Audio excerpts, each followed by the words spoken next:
യേശു കർത്താവ് പറയുന്നു, മാംസം ഒന്നിനും ഉപകരിക്കുന്നില്ല, ജഡം ഒന്നിനും ഉപകരിക്കുന്നില്ല.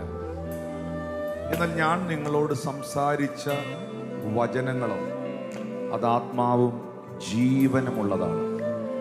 ജീവൻ നൽകുന്ന ദൈവവചനം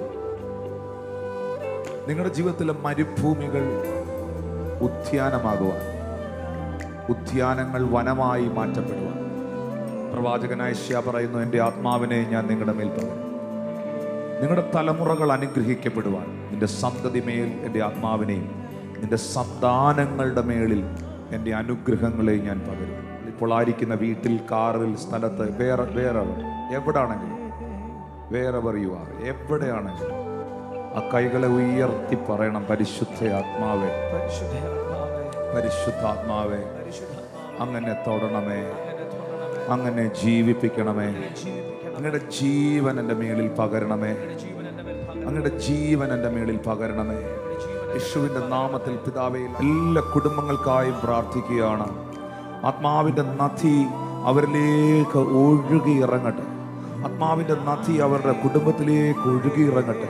അത് മുട്ടോളമല്ല, അത് അരയോളമല്ല, അത് നീന്തിയിട്ടല്ലാതെ കയറാൻ കഴിയാത്ത ഒരാത്മപ്രവാഹമായി തീരട്ടെ, ഒരാത്മപ്രവാഹമായി തീരട്ടെ. ഈ നദി ചെന്ന് ചേരുന്നിടത്തൊക്കെയും ചലിക്കുന്ന സകല പ്രാണികളും ജീവിച്ചിരിക്കും. ഈ നദി, ഈ വെള്ളം ഇവിടെ വന്നതുകൊണ്ട് വളരെ മത്സ്യങ്ങൾ ഉണ്ടാകും.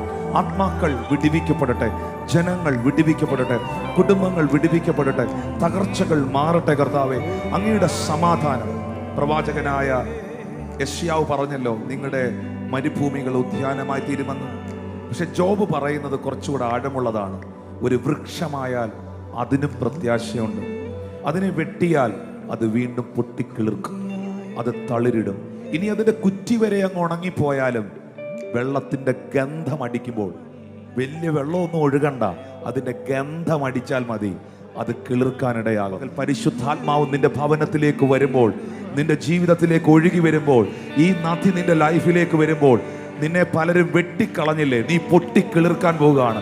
വെട്ടിക്കളഞ്ഞിട്ടുണ്ടെങ്കിൽ, പലരും നിന്നെ വെട്ടിക്കളഞ്ഞിട്ടുണ്ടെങ്കിൽ, ഹൃദയത്തിൽ നിന്ന് വെട്ടിക്കളഞ്ഞിട്ടുണ്ടെങ്കിൽ, പ്രസ്ഥാനത്തിൽ നിന്ന് വെട്ടിക്കളഞ്ഞിട്ടുണ്ടെങ്കിൽ, ചിന്തകളിൽ നിന്ന് വെട്ടിക്കളഞ്ഞിട്ടുണ്ടെങ്കിൽ, ഹൃദയത്തിൽ നിന്ന് വെട്ടിക്കളഞ്ഞിട്ടുണ്ടെങ്കിൽ, വെട്ടിക്കളഞ്ഞോട്ടെ, വിഷമിക്കണ്ട. പക്ഷെ നീ പൊട്ടിക്കിളിർക്കാൻ പോവുകയാണ്.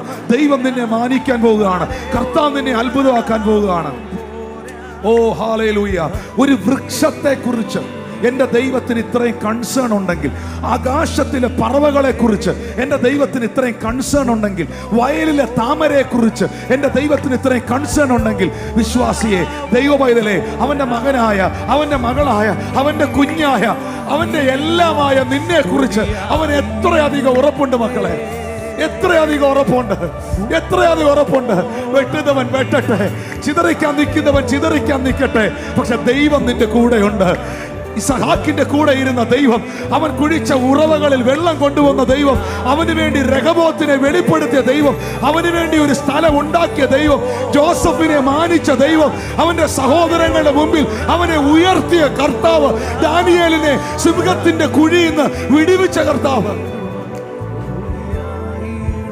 ശത്രുക്ക് മേശക്ക് അബേദ്നേഗോവിനെ എരിയുന്ന തീച്ചൂളക്കകത്തിറങ്ങി വന്ന്, പുറത്തു നിന്നല്ല, അകത്തിറങ്ങി വന്ന് വിടുവിച്ച കർത്താവ്.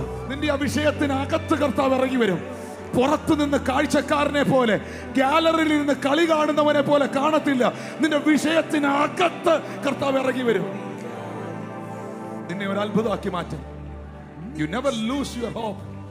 നിന്റെ പ്രത്യാശ പോകരുത്, ദൈവത്തിലുള്ള ട്രസ്റ്റ് പോകരുത്, ദൈവ സാന്നിധ്യത്തിൽ നിന്ന് വിട്ടുപോകരുത്. ഉറച്ചു നിൽക്കണം കർത്താവിന് വേണ്ടി. നിറയ്ക്കുക നിൻ ശക്തിയാ,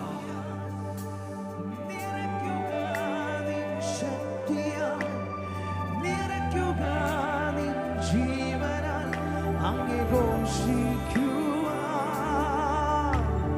നിറയ്ക്കുക നിൻ ശക്തിയാൽ, നിറയ്ക്കുക നിൻ ശക്തിയാൽ, നിറയ്ക്കുക നിൻ ജീവനാൽ അങ്ങേ ഘോഷിക്കുക. പിതാവിന്റെയും പുത്രന്റെയും പരിശുദ്ധാത്മാവിന്റെ നാമത്തിൽ ഞങ്ങൾ അനുഗ്രഹിച്ച് പ്രാർത്ഥിക്കുന്നു. ആമേൻ.